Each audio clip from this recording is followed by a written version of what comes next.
کہ اعوذ باللہ من الشیطان الرجیم بسم اللہ الرحمن الرحیم استغفروا ربکم وتوبوا الیہ یرسل السماء علیکم مدرارا ویزدکم قوۃ علی قوتکم. یعنی اللہ فرما رہے ہیں اے بندو استغفار کثرت سے پڑھو. استغفار کے معنی ہمارے گناہوں کی معافی. اے اللہ مجھے معاف فرما, اے اللہ ہمیں معاف فرما, درگزر کر ہمارے خطاؤں کو معاف فرما دے. تو اللہ کیا اس کے بدلے عوض دے رہا, کیا اس کا بدلہ دے رہا ہمیں کہ استغفروا ربکم, تمہارے اپنے رب سے گناہوں کی معافی مانگو. یرسل السماء علیکم مدرارا, آسمانوں سے بارش برسائے گا. لیکن کیسی بارش؟ رحمتوں والی بارش, جس سے سرسبز شاداب نہریں بہیں گی اور اناج اگیں گے. ایسی بارش برسائے گا. ایسی بارش نہیں جو ہم پر آزمائش آ جائے, زحمت والی بارش نہیں, رحمتوں والی بارش برسائے گا. اور ایک وعدہ ہے کہ تمہاری جو قوت ہے اس میں مزید قوت کا اضافہ کرے گا, یعنی ڈبل قوت دے گا. تو میں سب سے گزارش کرتا ہوں کہ اپنے آپ کا محاصرہ کریں, اپنے گریبانوں میں دیکھیں کہ ہم کہاں تک اللہ کو پہچانیں, اللہ کی یاد, اللہ سے جو ہے ہمارا اپنا رشتہ ناتا کہاں تک ہے اس کے اوپر. اور سب سے اہم بات, گناہ کبیرہ جس کو ہم کہتے ہیں, وہ گناہ کبیرہوں میں زنا آتا ہے, چوری آتی ہے, شراب خوری آتی ہے. لیکن سب سے بڑا گناہ انہ علی ظلم عظیم شرک ہے. شرک سب سے بڑا گناہ ہے.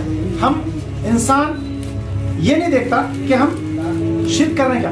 اگر کوئی گناہ کر رہا ہے, شراب پی کے آ رہا ہے, تو ہم اس کو نصیحت کرتے ہیں یا اس کو ڈانٹتے ہیں, ڈپٹتے ہیں, شراب پی کے آ گیا. یا کوئی چوری کرتا ہے تو اس کو ڈانٹتے ہیں. اگر کوئی شرک کر رہا ہے تو ہماری نظریں نیچی خاموشی سے چلی جاتی ہیں. میں ایک چھوٹا سا واقعہ پیش کرتے ہوئے اپنی بات کو ختم کروں گا. ایک استاد محترم کے پاس چند ان کے شاگرد قرآن کا اور حدیث کا درس لینے آتے ہیں, اور استاد محترم دیر سے آتے. ایک مرتبہ 5 منٹ کی دیری ہو جاتی, لیکن استاد محترم شاگردوں کی یہ مجال نہیں ہوتی کہ پوچھے کہ استاد محترم دیر سے کیوں آئے, کیوں شاگرد ہے. جب اس درس ختم ہو جاتا, استاد خود پوچھتے تم سوال نہیں کرو گے کہ مجھ سے کہ میں کیوں دیر سے آیا.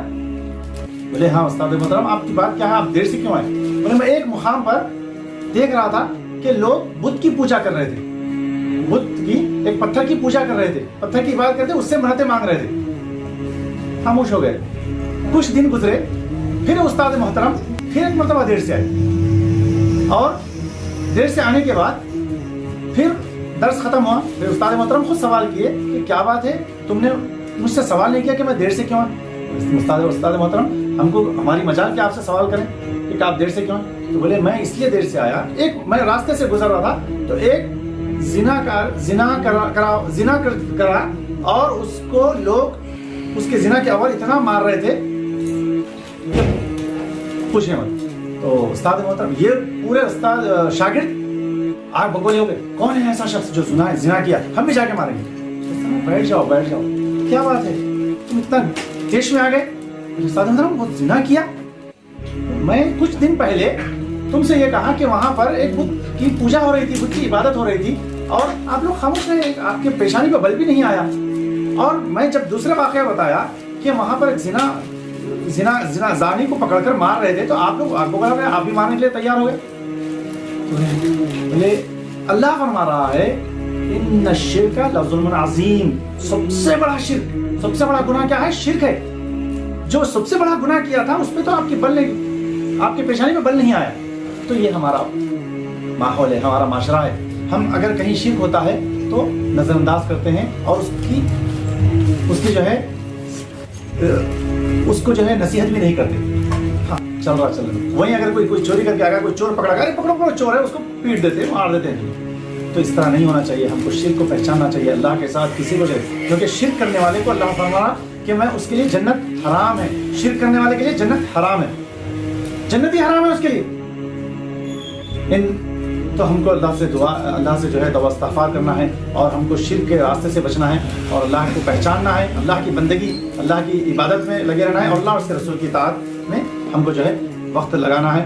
میں آخر میں دعا کرتا ہوں اللہ سے کہ ہمارے اس نوجوان بستی کے الجبیل کالونی کی بستی کے نوجوانوں کو اللہ تعالیٰ اللہ جیسے ان سے کام لیا ویسے ہی دین کا بھی کام لے لے, اور ان کے آپس کے دل کو جوڑ دے, اور جو ہے ان کے جو ہے اللہ تعالیٰ ان کے حالات کو سدھار دے, اور دنیا اور آخرت کی بھلائی عطا کرے انہیں.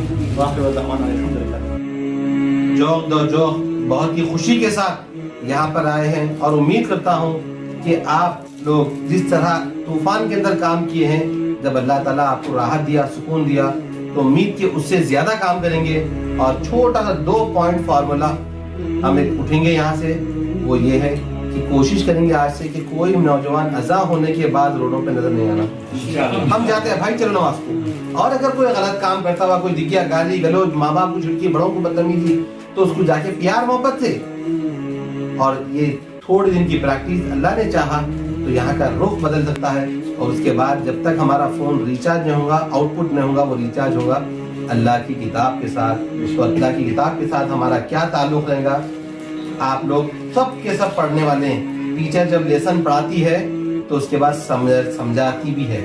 اسی طرح قرآن مجید ایک ایسی کتاب ہو گئی جس کو صرف اٹھا کے رکھ دیں گے، میتوں میں پڑھیں گے، اوپننگ میں پڑھیں گے، ختموں میں پڑھیں گے، نہیں، بلکہ یہ ہمارے لیے زندوں کی کتاب ہے، مردوں کی کتاب نہیں ہے، زندوں کے لیے کتاب ہے. اور قرآن مجید قیامت میں شفاعت کرنے والی ہے. کب کریں گی؟